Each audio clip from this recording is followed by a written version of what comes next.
তরুণরা তরুণদের কাজ শেষ করেছে, ছাত্র জনতা তাদের কাজ শেষ করেছে। এখন সরকার এবং রাজনীতিবিদরা মিলে তাদের স্বপ্ন বাস্তবায়নের দায়িত্ব আমরা নিতে না পারলে ব্যর্থতাটা আমাদেরকেই বহন করতে হবে।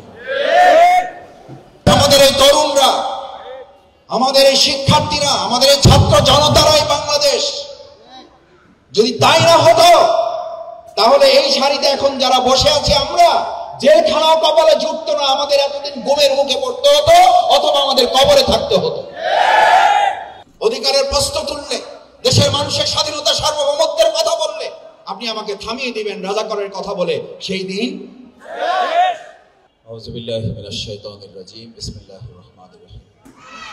আজকে গুরুত্বপূর্ণ সংগঠন বাংলাদেশের মানুষের অধিকার নিয়ে কথা বলে এবং এই অধিকার আদায়ের আন্দোলনে পত্তিভিত্তিক কার্যক্রম পরিচালনা করছে মানবাধিকার উন্নয়ন কেন্দ্র।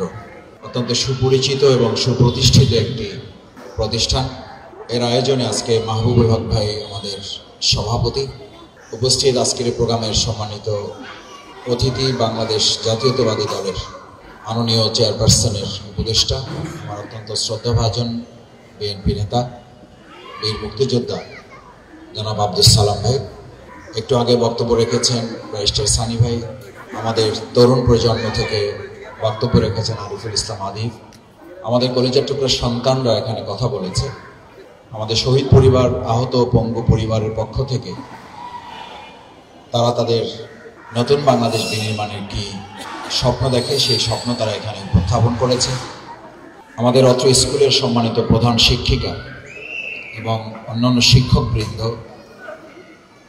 আমাদের শিল্পী গোষ্ঠীর বিভিন্ন শিল্পীরা এখানে আছেন, অত্র স্কুলের সম্মানিত অভিভাবকবৃন্দ আছেন, আমার প্রাণপ্রিয় ছাত্রছাত্রীরা আছে, তরুণ প্রজন্মের প্রতিনিধিরা এখানে আছেন, সুধী মণ্ডলী, আসসালামু আলাইকুম ওয়া রাহমাতুল্লাহি ওয়া বারাকাতুহু। আসলে এখানে বলা হয়েছে রক্তিম জুলাই 24, তরুণদের কল্পনায় আগামী দিনে বাংলাদেশটা কেমন হবে। আমার তো বোধহয় কেমন হবে এই কথাটা তারা জুলাই আগস্টে তাদের স্লোগানের মাধ্যমে আমাদেরকে বারবার জানিয়েছে। প্রথমে তারা জানিয়েছে লাখো শহীদের রক্তে কেনা দেশটা কারো বাপের না, দেশটা তার কারো বাপের না। আমাদের বিগত 16 বছরে দেশটাকে একজন বাপের দেশ হিসেবে আমাদের কাছে চাপিয়ে দেওয়া হয়েছে। আমাদের তরুণরা স্পষ্ট বলেছে এই দেশটা বাপের না, এই দেশটা 18 কোটি মানুষের।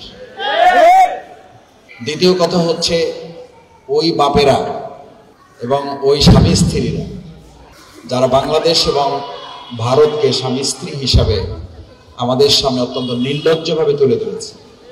আমাদের তরুণেরা খুব ব্যর্থহীন কণ্ঠে বলেছে ঢাকা না দিল্লি, বলেন ঢাকা না দিল্লি। তরুণরা তো জানিয়ে দিয়েছে, তরুণরা কি বলবে? তরুণরা তরুণদের কাজ শেষ করেছে, ছাত্র জনতা তাদের কাজ শেষ করেছে। এখন সরকার এবং রাজনীতিবিদরা মিলে তাদের স্বপ্ন বাস্তবায়নের দায়িত্ব আমরা নিতে না পারলে ব্যর্থতাটা আমাদেরকেই বহন করতে হবে। তারা তো পরিষ্কার সাফ জানিয়ে দিয়েছে ঢাকা না দিল্লি, এটার বাস্তবতা আলহামদুলিল্লাহ। আজকেও কাঁটাতারে বেড়াতে এসেছিল আমাদের বিডিআর, যেটাকে এখন বিজিবি করা হয়েছে, এদের সবাইকে লাগে নাই, বন্দুকও লাগে নাই, পিস্তলও লাগে নাই, এসএমজিও লাগে নাই, খালি হাতের কাছে নিয়ে দাঁড়াইয়া বিজিবিকে বলছে যে আপনারা দাঁড়ায় থাকেন, বাকি শায়েস্তা করার দায়িত্ব আমরা নেব, এবং শায়েস্তা করেছে তাদের। প্রণয় কুমার ভার্মাকে ডেকেছে আমাদের স্বরাষ্ট্র মন্ত্রণালয় উপদেষ্টা।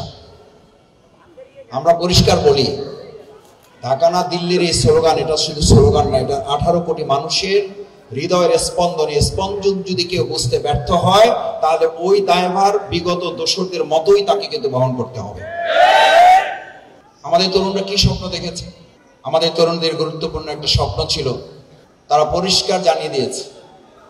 এমন এমন স্লোগান, আমার কাছে মনে হয়েছে স্লোগান নিয়ে আমি এটা এখানে বলি, আমার আবেগের কথা বলি, আমি ছোট্ট একটা গবেষণা করেছি। অনেকে আবার বলে আমি ডাক্তারি করি মনে করে, আমি বাংলার ছাত্র। আমি আজকে এটা বলে যাই, আমি হয়তো বাঁচবো না, আমাদের তরুণ শিক্ষার্থীরা এখানে থাকবে। 2024-এর জুলাই আগস্টের স্লোগানের উপরে ভিত্তি করে আগামী দিনে গবেষণা হবে, এটার উপরে পিএইচডি ডিগ্রি দেওয়া হবে। কেন জানেন? আমাদের এই স্লোগানকে ধারণ করে ইতিমধ্যে সিরিয়া বিজয় হয়েছে, আফগানিস্তানে আগেও বিজয় হয়েছে, ফিলিস্তিন এখন বিজয়ের পথে। গোটা পৃথিবী এই স্লোগানকে ধারণ করে এখন সমস্ত জুলুমের রাজ্যগুলো মানুষ মুক্তির পথ দেখতে শুরু করেছে আমাদের তরুণদের এই স্লোগানগুলোকে উজ্জীবিত করে। শুধু এটা একটা স্লোগান না, আমার তো মনে হয় এই স্লোগানকে ধারণ করে আমাদের ৭১ এবং এই ২৪কে যদি কেউ আবার বিতর্কের জায়গা নিয়ে যায় তাহলে তারাই হবে প্রকৃত দেশদ্রোহী। এটাকে বিতর্কের জায়গা নেওয়া যাবে। আমাদের ৭১ যেমন চেতনা, আমাদের ২০২৪ কিন্তু একইভাবে সেই ৭১-এর মূল চেতনাটাকে উজ্জীবিত করে, ওটা ছিল একটা প্ল্যাটফর্ম, সেই প্ল্যাটফর্ম ছিল ১৯৭১, আর তার উপরে নতুন করে আজ জাতীয় পতাকা উত্তোলন করেছে আমাদের এই ২৪-এর প্রজন্মরা। সুতরাং কোনোটাকে বাদ দিয়ে কোনোটার অস্তিত্বকে বিনাশ করা অথবা কোনোটার অস্তিত্বকে অস্বীকার করা, প্রকৃতপক্ষে দুটার অস্তিত্বকে অস্বীকার করা শামিল। সেই জন্য আমাদের তরুণ শিক্ষার্থীরা আর একটা সুন্দর স্লোগান দিয়েছিল, আপনাদের মনে আছে, যে ভয় কেটিয়ে, ভয়কে জয় করে তারা সামনে এগিয়েছে।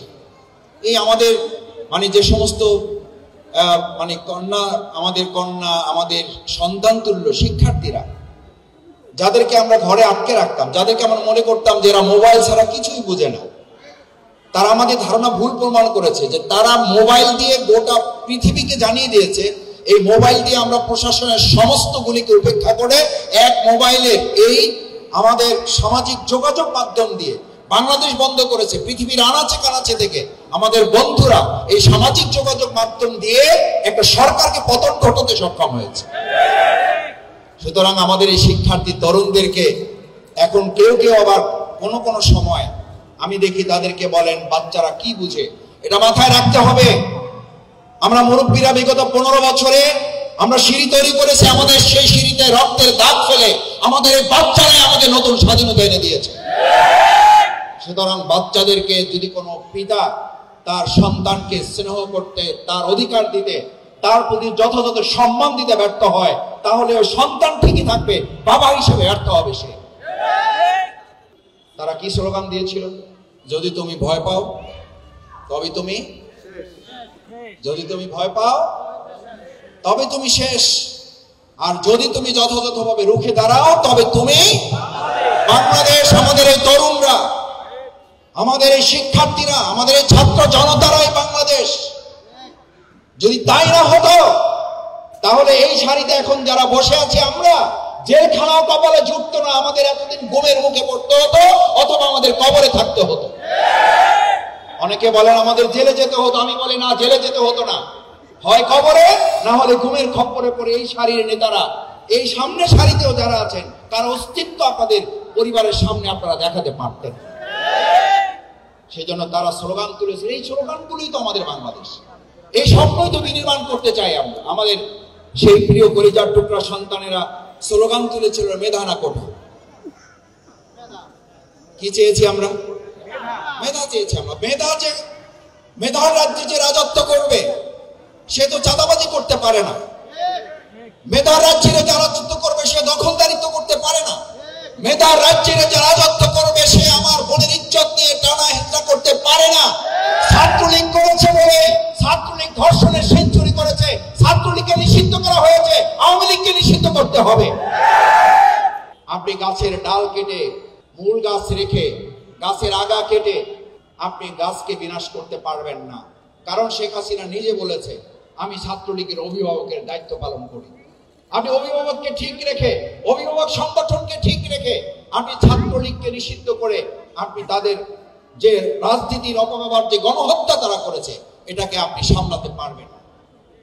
সেই জন্য আমাদের ছাত্র জনতা যে স্লোগান তুলেছিল, সেই স্লোগানগুলোই তো এখন স্বপ্ন। সেই স্বপ্নই তো আমাকে আপনাকে বাস্তবায়ন করার জন্য কাজ করতে হবে।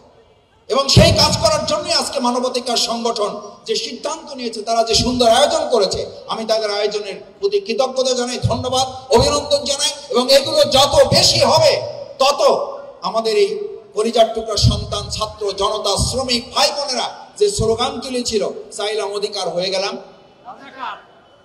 তারা শুধু এই স্লোগান ২৪শে জুলাই এবং আগস্টের জন্য দেয় নাই।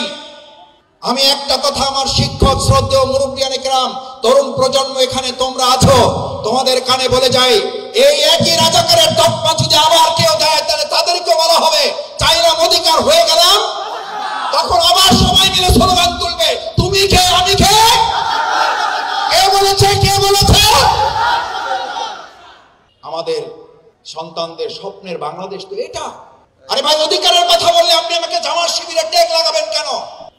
মানুষের কথা বললে আপনি আমাকে জামাত শিবিরের কথা বলে আবার আমাকে উত্তক্ত করবেন কেন? সেই কথাই তো আমাদের তরুণেরা বলেছে, আরে আমরা তো অধিকার চেয়েছি, আমাকে রাজাকার বানিয়ে দিলেন না। অধিকারের প্রশ্ন তুললে, দেশের মানুষের স্বাধীনতা সার্বভৌমত্বের কথা বললে আপনি আমাকে থামিয়ে দিবেন রাজাকারের কথা বলে, সেই দিন এখন তুমিই বাংলাদেশ। সেজন্য আমি শেষ করতে চাই যে কথাটা বলে, আমাদের সেই সমস্ত ছাত্র তরুণদের একটা শেষ স্লোগানের কথা বলে, শেষ স্লোগান না, এটা একটা এটাই স্বপ্ন, এই স্বপ্নের কথাই আমাদের তরুণের আজকে বাস্তবায়ন করতে চায়। আমার ভাই কবরে, খুনি কেন এখনো এখনো বাহিরে, সেই খুনের আশ্রয়দাতা আমাদের প্রতিবেশী রাষ্ট্র। তারা আজকেও বলেছে, সেখানকার কংগ্রেসের একজন নেতা দম্ভ করে বলেছে শেখ হাসিনা ভারতকে যা দিয়েছে তাকে যতদিন বাঁচবে ততদিন ভারতে থেকে আশ্রয় দেওয়া উচিত। ভারত একটা রাষ্ট্র না, ভারত একটা সন্ত্রাসী গোষ্ঠী। কারণ চিহ্নিত একজন সন্ত্রাসীকে যারা আশ্রয় দেয়, আমি মনে করি ভারতের জনগণের সিদ্ধান্ত নেওয়া উচিত ওই সরকার এবং ওই ব্যক্তিদের বিরুদ্ধে তারা আন্দোলনে নামা। আসুন, আমাদের এই তরুণরা এই সমস্ত স্বপ্নই আমাদের সামনে উত্থাপন করেছিল।